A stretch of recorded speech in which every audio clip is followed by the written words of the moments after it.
연함 친구들 안녕하세요. 2025학년도 EBS 수능 특강 독서 주제통합 6강 우주자원 개발과 국제법 지문 해설 영상입니다. 가 지문에서는 국제법의 개념과 또 법원에 대해서 다룰 거고요. 나 지문에서는 국제법 중에 외기권 조약과 달 조약에 관한 지문입니다. 자, 그러면 가부터 지문 해설 들어가 보겠습니다. 자, 첫 번째 국제법은 국제법의 정의부터 나오죠. 국제사회를 규율하는 법으로서 라고 했습니다. 한 나라가 아니라 국제사회 전체를 규율하는 법으로서요. 전통적인 국제법은 주로 국가 간의 관계를 규율하였다. 전통적 국제법의 범위는 주로 국가 대 국가를 규율하는 것이었습니다.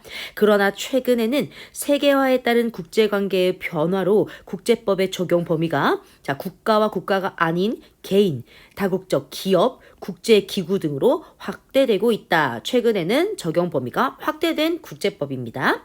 국제법은 국가 간의 무역이나 자원 등과 관련한 국제법의 기능과 필요성인데요. 첫 번째 기능, 분쟁이 발생하였을 때 유용한 분쟁 해결 수단을 제공한다. 그리고 두 번째, 인권이나 환경 문제의 해결을 도모하는 경우와 같이 전 지구적 문제를 해결하기 위한 국제사회의 협력을 유도하기도 하며 세 번째, 세계 시민의 일상적 삶의 편리함을 제공하고 권리를 보호하기도 한다라고 해서 일문단에서는 국제법의 기능과 필요성을 이야기해주고 있었네요. 자, 이문단으로 가보겠습니다.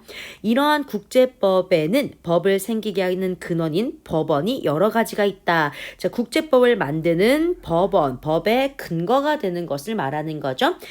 여러 가지가 있는데요. 국제법의 법원으로는 조약, 국제관습법, 법의 일반 원칙 등이 있습니다. 자, 첫 번째 법원인 조약부터 볼게요. 자, 조약은 국제법의 주체 간에 체결된 명시적인 합의로 눈에 보인다는 거죠. 이 조약은 성문법에 들어가기 때문에 문서로 작성을 해야 되는 겁니다.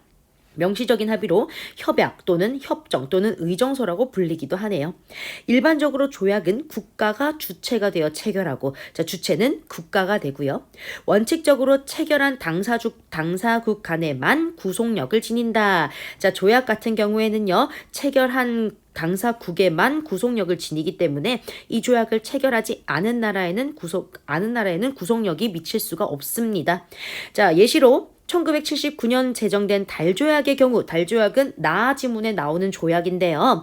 프랑스 등 18개 국만이 체결하였으며 미국, 중국, 러시아 등 우주 강국들이 참여하지 않아서 구속력이 미약하다라고 되어 있습니다. 자, 조약 같은 경우에는 체결 당사국에만 구속력을 가지기 때문에 우주 강국들이 참여하지 않은 조약은 구속력이 미약할 수밖에 없겠네요. 이와 달리 두 번째 법원입니다. 국제사회에서 오랜 기간 반복되어 온 관행이 모두가 따라야 할 법적 의무로서 인정이 되면서 성립된 국제관습법은 별도의 절차를 거치지 않아도 모든 국가에 대해 구속력을 갖는다. 자, 조약과 다른 점입니다. 조약의 구속력은 체결 당사국에만 있었다면 국제관습법 같은 경우에는 모든 국가가 구속력을 가지게 된다는 거죠. 각국의 국내 문제에 다른 나라가 간섭하지 않아야 한다는 국내 문제 불간섭의 원칙은 대표적인 국제관습법이다. 네, 조약과 국제관습법의 차이점을 체크하면서 보셨어야 됩니다. 명시적으로 합의한 것이고 별도의 절차를 거치지 않았고 당사국만 구속력을 가지고 모든 국가가 구속력을 가지는 거였어요. 세 번째 법원입니다. 법의 일반 원칙이죠. 문명국이 공통으로 받아들이고 따르는 누구나 인정할 수 있는 국내법에 수용된 법의 보편적인 원칙이 법의 일반 원칙입니다. 자, 이런 법의 일반 원칙의 예시가 뒤에 나오는데요. 한번 읽어볼게요. 첫 번째. 권리의 행사와 의무의 이행은 신의 믿음에 따라서 성실하게 이행해야 한다는 신의 성실의 원칙이 첫 번째 법의 일반 원칙의 예시입니다. 두 번째, 정당한 권리로 인정되지 않는 행위를 금지하는 권리 남용 금지의 원칙이 두 번째 예시였고요. 세 번째, 특별히 합리적인 이유가 사유가 존재하지 않는 한 공평하게 처우해야 한다는 형평의 원칙이 세 번째 법의 일반 원칙의 예시였습니다. 자, 이런 것들은 법의 일반 원칙의 대표적인 예이다. 세 가지 예시도 들었습니다. 자, 그러나 이러한 국제법은요. 자, 이제 국제법의 법원에 대해서 알아봤고요. 마지막 4문단에서는 국제법의 한계가 나올 거예요. 자, 한계는요, 고유한 입법 기구가 없다라는 한계점을 가지고 있다라는 거죠. 그렇기 때문에 강제력을 가지지 못한다는 겁니다. 따라서 국제사회의 모든 국가에 적용할 수 있는 국제법을 만드는 것이 쉽지 않다. 또 국제법을 지키지 않았을 때 강제적으로 집행할 기구나 정부가 존재하지 않기 때문에 국제법 이행을 강제하기도 어렵다. 누군가가 대표로 만드는 입법기구가 없기 때문에 강제할 수가 없습니다. 자, 그럼에도 불구하고 날이 갈수록 국가 간의 관계가 더욱 밀접해지고 있기 때문에 우리가 국가 간의 교류가 더욱 활발해지고 있죠. 국제사회에서 국제법을 준수해야 한다는 인식은 점점 높아지고 있으며 국가 간 분쟁의 평화적 해결 수단으로서 그 중요성도 더욱 커지고 있다. 국제법의 한계와 중요성이었습니다. 네, 여기까지 가지문은 한번 다 봤고요. 그리고 뒤에 물론 이전 강의와 마찬가지로 자, 가지문에 대한 정리본을 이렇게 만들어 놨기 때문에 필요한 친구들은 지금 캡처하시거나 아니면 또 혼자만의 정리서를 만들어 보는 것도 추천을 드리겠습니다. 네, 그러면 나지문 한번 가보겠습니다. 자, 나지문은요, 외기권 조약과 달조약이네요. 앞에서 봤던 조약의 예시가 나올 것 같습니다. 자, 나지문 1문단부터 가볼게요. 조약은 국가 간에 맺은 약속으로 법적 구속력을 갖는다. 명시적으로 합의한 조약이었습니다. 국제관습법 역시 국제법으로 인정되어 법적 구속력을 갖지만 국제법의 법원에서 두 번째 봤던 거죠. 하지만 문서로 작성되지 않았다는 점에서 자, 국제관습법은 문서로 작성되지 않은 불문법입니다. 자, 이런 점에서 문서로 작성된 성문법인 조약과 차이가 있다. 조약은 문서로 작성된 성문법이라는 뜻이죠. 물론 뒤에 필기에 적어놨지만 네, 여기 있습니다. 자, 성문법과 불문법. 성문법은 문서로 작성이 된 헌법, 법률, 명령, 조약 등이 있고요. 불문법은 방금 봤듯이 문서로 작성되지 않은 국제관습법, 판례법, 조례 등이 있습니다. 네, 다시 지문으로 돌아가서요. 또 조약에서는 그 당사자국의 수에 따라서 양자적인 것과 다자적이 있다. 자, 양자적은 1대1이라고 보시면 되겠고요. 다자적은 많은 국가들이 서로 조약을 맺은 상황이다라고 보실 수 있겠네요. 1967년 발효된 국제법인 외기권 조약은 자, 첫 번째 예시죠. 외기권 조약입니다. 우주를 모든 국가가 자유롭게 이용할 수 있는 공간으로 규정하고 있다. 우주는 누구나 자유롭게 이용할 수 있다. 2019년까지 전 세계 100개국 이상이 체결한 이 외기권 조약은 자, 제1조에 달 및 기타 천체를 포함한 외기권은 형평성을 고려한 국제법에 따라 모든 국가가 자유롭게 탐색하고 이용하며 자, 모두 자유롭게 탐색할 수 있고 누구나 이용할 수 있으며 천체의 모든 영역에 대해 출입을 개방한다라고 규정하고 있다. 자, 1조에서는요. 외기권은 형평성을 고려해서 자, 공평하게 모두 같이 탐색하고 이용하고 출입할 수 있다는 거였습니다. 두 번째 제2조에는요. 달 및 기타 천체를 포함한 외기권은 주권의 주장에 의하여 또는 이용과 점유에 의하여 또는 기타 어떤 수단에 의하여서도 국가 전용 대상이 되지 아니한다고 규정했다. 즉 주체가 될 수 없다는 거죠. 소유권을 주장할 수 없다는 뜻입니다. 외기권 조약에 따라 어떠한 나라도 외기권 및 천체에 대해 주권을 주장할 수 없으며 주권을 주장할 수 없고요. 두 번째, 자국의 주권의 영향권 내에 둘 수도 없습니다. 그렇기 때문에 국제법으로 자국민에게 달 및 천체를 포함한 외기권에 대해 소유권도 부여할 수가 없습니다. 즉 누구나 이용할 수 있지만 아무도 소유할 수는 없다라는 것입니다. 우주자원 개발이 가시화되면서 우주자원 개발에 대해 좀 더 구체적이고 상세한 규정을 들고 있는 국제법으로는 달조약이 있다. 그래서 앞에서 봤던 이 외기권 조약을 좀 더 구체적으로 구체화하면 달조약이 되겠네요. 자, 달조약에 대해서 한번 읽어볼까요? 달조약은 태양계 내 천체를 대상으로 자원에 대해 규정하고 있다. 자, 자원에 대해서 규정을 합니다. 달조약은 우주 자원을 인류 공동의 유산 범주에 넣고 있다. 우리 모두 공동 소유의 유산이라는 거죠. 인류 공동의 유산이란 국제법적 개념으로 특정 지역이나 특정 문화유산 및 자연유산을 개별 국가나 개별 단체의 착취 및 개발로부터 보호하고 우리 공동의 유산이기 때문에 개별 국가나 개별 단체가 착취해서는 안 된다는 거죠. 또 앞으로 우리 미래 세대를 위해서 관리해야 한다는 원칙을 적용된 것이다. 이 원칙은 1954년 헤이그 협약에서 무력 충돌 시 문화자산을 보호하기 위해 처음 등장한 이후 이젠 달 및 태양계 내의 천체 자원에도 적용이 되었다는 것입니다. 자, 그래서 인류 공동의 유산으로서 우주 자원을 생각하자라는 거였습니다. 자, 디테일하게 한번 알아볼게요. 달조약 제11조 3항의 내용은요. 달 표면뿐 아니라 달 및 태양계 내 천체들에 매장되어 있는 자연 자원들도 국가, 국제기구, 정부기관, 비정부 기관 및 단체, 또 개인의 재산이 될 수 없다라고 규정한다. 네, 재산이 될 수 없다. 소유할 수는 없다는 거죠. 그리고 달 및 태양계 내의 천체들의 지표나 지하에 우주선이나 시설 및 인력을 배치할 수는 있는데 배치했다고 해서 지표 및 지하의 소유권을 창출하는 것은 아니라고 명확히 규정하고 있다. 네, 비슷합니다. 역시 이용할 수는 있지만 소유할 수는 없다. 그렇다고 해서 달 및 태양계 내의 천체를 탐사하고 이용하는 것을 금지하는 것은 아니다. 다른 말로 이용은 가능하다. 여서 동그라미를 해놨습니다. 그 다음 달조약 제11조 4항을 한번 살펴보자면요. 국제법 및 달조약의 규정들에 따라 국가들이 형평성의 기초에서 또 나왔죠. 형평성 공평하게 차별 없이 달 및 태양계 내 천체를 탐사하고 이용할 권리가 있다라고 규정하고 있다. 네, 역시 달조약도 우리 모두 공평하게 탐사하고 이용할 수 있지만 누구도 소유권은 주장할 수 없다라는 이야기를 하고 있습니다.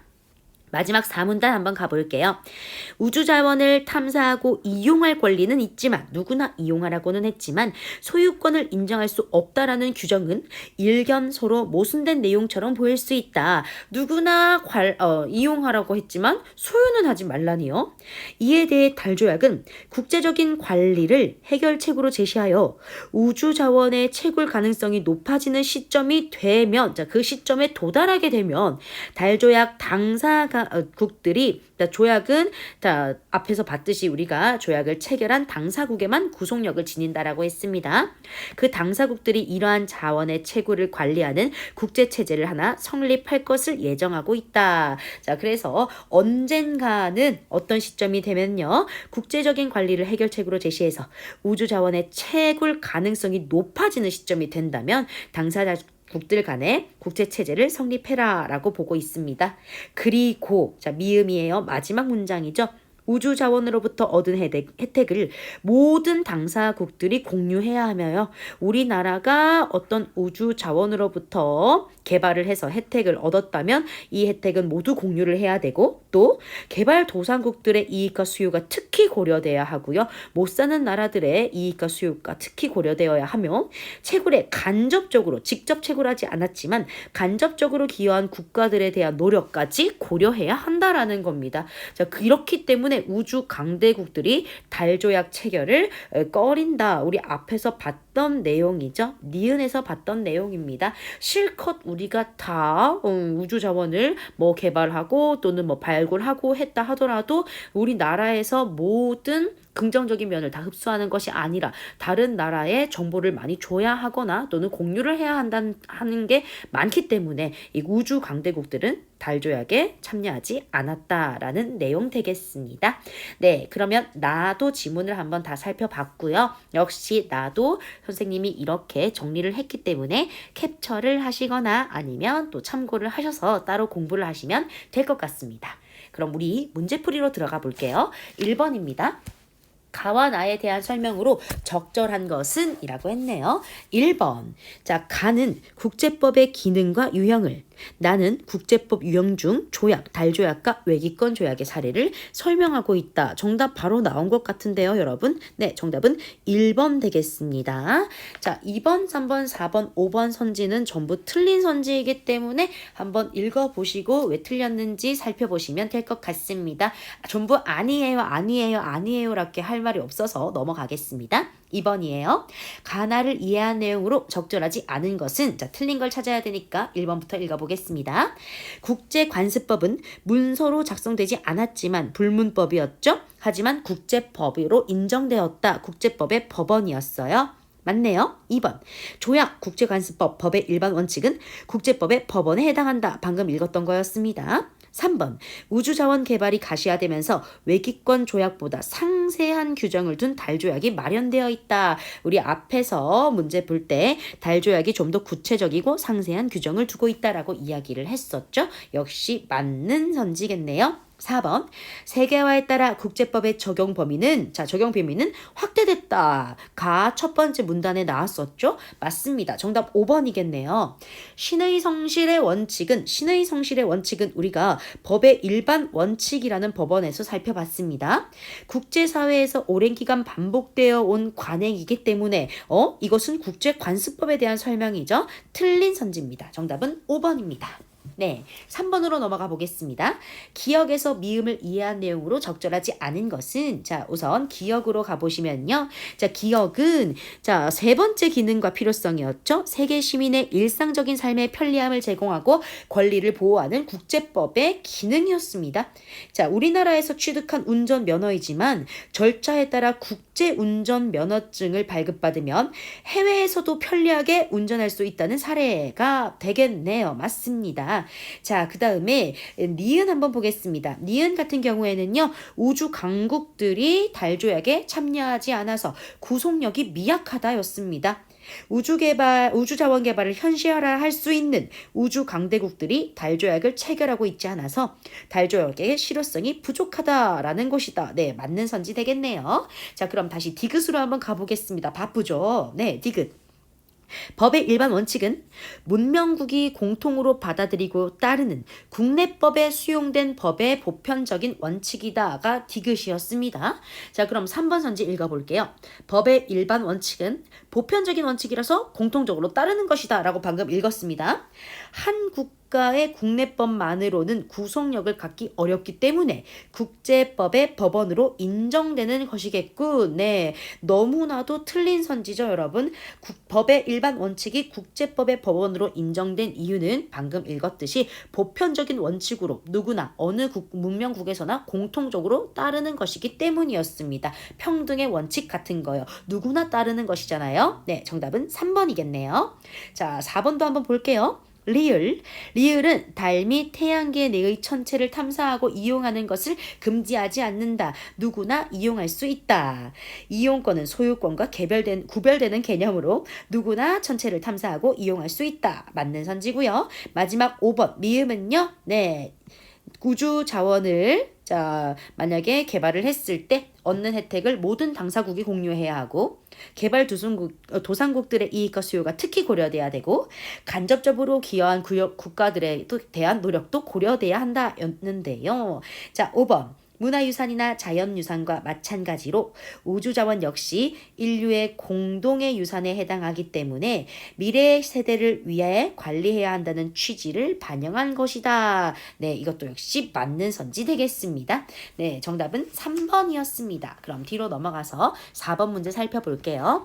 가를 바탕으로 보기를 이해한 내용으로 적절하지 않은 것은 틀린 선지를 찾아야 되는데요. 읽어보겠습니다. 1958년 A국, C국, B국 빼고요. A국, C국을 비롯한 57개국은 대륙붕의 경계는 연안국의 합의에 따라서 결정이 되며 합의가 안 되는 특수한 사정이 없다면 등거리 원칙에 따라 중간선을 경계로 삼아야 한다는 대륙붕에 관한 협약을 체결했다. 그래서 A국과 C국이 협약을 체결했습니다. 앞에서 협약이라는 것이 다른 말로 무엇의 다른 말이었죠? 조약의 다른 말이었죠, 여러분. 조약을 체결했다. 당사국들끼리만 구속력이 있었습니다. 조약은요. 다음 읽어보겠습니다. 북해의 동남부 해안은 ABC국의 연안으로 이루어져 있는데 이들 국가 간 대륙분 경계 확정 협상이 결렬되자 협상이 ABC국 세 개 국가 간에는 이루어지지 않았습니다. 그렇게 되자 A국과 C국은 대륙붕에 관한 협약, 우리가 했던 앞에서 B국 빼고 했던 협약이죠. 규정대로 등거리 원칙을 적용하여 경계선을 삼아야 한다고 주장했다. A와 C는 협약을 맺었는데 등거리 원칙을 적용해서 경계선을 삼자. 그렇기 때문에 이 경계선이 나라의 연안의 경계선이다라고 주장을 하고 있습니다. 그러나 B국은 앞에서 A와 C와는 다르게 대륙붕에 관한 협약을 체결하지 않았죠. 그 협약에 대한 구속력은 없습니다. 대륙붕에 관한 협약을 체결하지 않았으므로 등거리 원칙에 구속되지 않으며 형평성에 맞게 즉 평등하게 경계선을 주장했다. 그래서 B 같은 경우에는 너희 주장대로 대륙붕에 관한 협약에 따라 체결하면 우리나라 바다는 너무 작아. 공평하게 경계선을 나누자라고 이야기를 하고 있네요. 이에 대해 A국과 C국은 등거리 원칙은 국제관습법이라고 반박했다. 국제관습법은 뭐였죠, 여러분? 네, 모든 국가가 지켜야 하는, 모든 국가의 구속력을 갖는 국제법원이었습니다. 그러면 틀린 거 한번 찾아보겠습니다. 1번부터 볼게요. 1번, B국이 대륙붕에 관한 협약을 체결하였다면, 함께 A와 C와 함께 체결하였다면 AC국은 대륙붕 경계에 대한 협약 내용을 준수하여 등거리 원칙에 따라 중간선을 준수할 것을 요구하겠군. 네, 협약을 체결한 당사국들끼리는 구속력이 있으니까요. 맞습니다. 2번, B국이 형평에 맞게 경계선을 주장한 것은 이렇게 주장한 것이죠. ABC국 간에 특별히 고려해야 할 합리적인 사유가 존재하지 않는 한 공평하게 처우해야 한다는 형평의 원칙을 근거로 삼았다. 앞에서 형평에 맞는 경계선을 주장했다라고 했습니다. 맞습니다. 3번, A국과 C국이 등거리 원칙은 국제관습법, 누구나 지켜야 하는 국제관습법이라고 반박한 것은 오래 기간 반복되어 성립된 국제관습법이 모든 국가에 대해 구속력을 갖는 것을 고려했기 때문이다. 그러니 B 너도 따라야 해. 맞는 말이겠네요. 4번, ABC국 간의 대륙분 경계 확정 협상이 결렬된 것은 이유가 뭐였어요? 네, B국은 체결하지 않았기 때문이죠. A국과 C국이 협약 내용을 신의에 따라 성실하게 이행하지 않을 것을 B국이 우려했기 때문이다. B국은 얘네가 과연 약속을 지킬까를 걱정한 것이 아닙니다. 그냥 체결하지 않은 거죠. 왜냐면 나한테 별로 득이 되지 않을 것 같으니까. 정답 4번이겠네요. 5번, ABC국이 동의하지 않았는데 다른 나라에서 B국의 대륙분 경계를 결정지으려 한다면 다른 나라의 문제에 간섭하지 않는다는 국제관습법을 어긴 처사라고 비난받을 수 있겠다. 네, 앞에서 봤듯이 다른 나라 문제에 간섭하지 않는 국내 문제 불간섭의 원칙은 국제관습법이었습니다. 이것을 어긴 것이다라고 볼 수가 있겠네요. 네, 정답은 4번이었습니다. 마지막 문제 5번으로 한번 가볼게요. 가나를 바탕으로 보기에 대해 보인 반응으로 적절한 것은, 이번에는 적절한 것을 찾는 선지네요. 보기 한번 읽어보겠습니다. 2023년 인도의 달 탐사선 찬드라얀호가 인류 최초로 달의 남극 착륙하는 데 성공했다. 인도가 달의 남극에 착륙하는 데 성공했습니다. 다음 러시아는요. 러시아 역시 탐사선을 착륙시킬 계획이었지만 탐사선이 달에 추락하면서 실패했네요.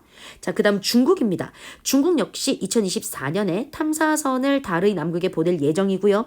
미국은 2025년에 우주인을 보내겠다고 선언했습니다. 강대국들이 달의 남극 탐사에 열을 올리는 이유는 달의 극지방은 태양빛을 덜 받기 때문에 물이 잘 보존되어 있을 것으로 기대되기 때문이다. 우주 자원을 탐내고 있네요. 물이 있다면 우주인의 식수나 우주 작물 재배에 쓰일 수 있어 우주 개발에 발판을 선점할 수 있다. 그래서 우주 강대국들이 너도 나도 우주 개발의 발판을 선점하기 위해서 자꾸 달로 가고 있어요. 또 달 남극의 분화구에는 희귀금속이나 핵융합 발전의 핵심 연료까지 풍부하다는 연구 결과도 나왔습니다. 네, 그러면 적절한 선지 찾으러 가보겠습니다. 1번, 외기권 조약에 따르면 달 남극에 우주인을 보내겠다는 미국의 선언은 국제적으로 용인될 수 있는 것이다. 누구나 이용하고 탐사할 수 있다였습니다. 정답 바로 나왔네요. 1번이었습니다. 2번 가볼까요? 외기권 조약에 따르면 탐사선을 달에 착륙시키려 했던 러시아의 시도는 소유권을 인정받고자 한 행동으로 이해할 수 있다. 아니죠. 소유권 없어요. 소유권은 가질 수 없다라고 했고 이것도 역시 1번과 똑같이 자유롭게 탐색할 수 있고 이용할 수 있기 때문입니다. 3번 외기권 조약에 따르면 달 남극에서 물이나 희귀금속을 찾으려는 강대국들의 시도는 달의 자원을 전용할 수 있는 권리를 차지하기 위한 권리 안 되죠. 전용 권리 없습니다. 소유권이 없기 때문이요. 권리 인정 안 합니다. 틀렸습니다. 4번으로 가볼게요. 달 조약에 따르면 러시아보다 앞선 인도의 달 남극 착륙은 조약이 국가 간의 분쟁을 해결할 수 있는 수단임을 보여주는 것이겠군. 분쟁 해결 수단이다라는 걸 보여주는 것이 아니라 인도가 그냥 빨리 자유롭게 탐색을 한 것입니다. 5번. 달 조약에 따르면 달 남극에 탐사선을 보내려는 각국의 경쟁은 태양계 내의 천체들과 관련된 국제법을 준수해야 한다는 인식이 높아지고 있음을 보여준다. 이 인식과는 관련이 없죠. 우주 자원을 빨리 탐사해서 우주 개발의 발판을 선점하기 위해서였습니다. 네, 그러면 5번 문제까지 풀이를 마쳤고요. 6강의 지문 해설 영상은 여기에서 끝내도록 하겠습니다. 크게 어렵지 않았죠, 여러분? 네, 열심히 복습하시고요. 저희는 다음 영상에서 만나요. 안녕!